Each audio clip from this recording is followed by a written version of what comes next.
In today's tutorial, I'm going to teach you how to rename your columns without using Excel. So to do this, go over to your datarevamper.com, then choose File to upload your datasets.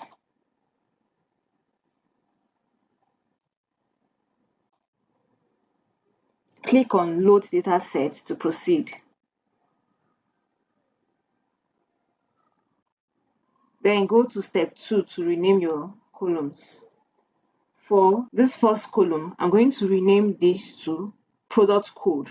So I'm going to delete this and type in product code, right? Then for item title, I'm going to just rename it to title. So I'm going to delete this and rename it to title. Okay. For product group, I'm going to delete this and rename it to item group.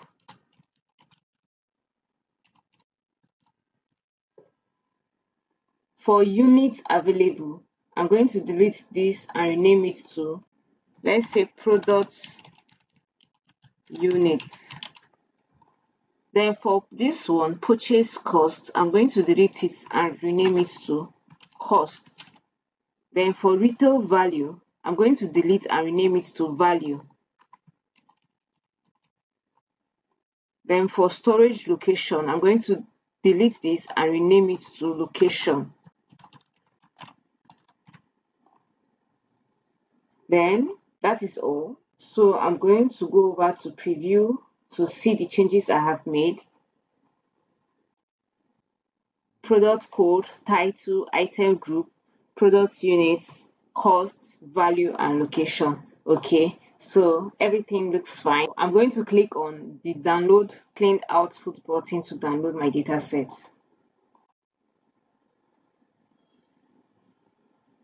Confirm download.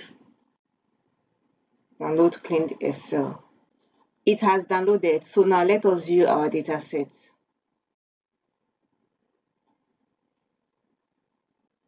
This is our dataset, guys. We have our product code, we have our title, item group, product units, costs, value, and location. If you have not subscribed, please click on the subscribe button because I'll be giving you more videos on how to clean your data sets without using Excel. Okay, thank you for sticking by, thank you for staying, and bye for now.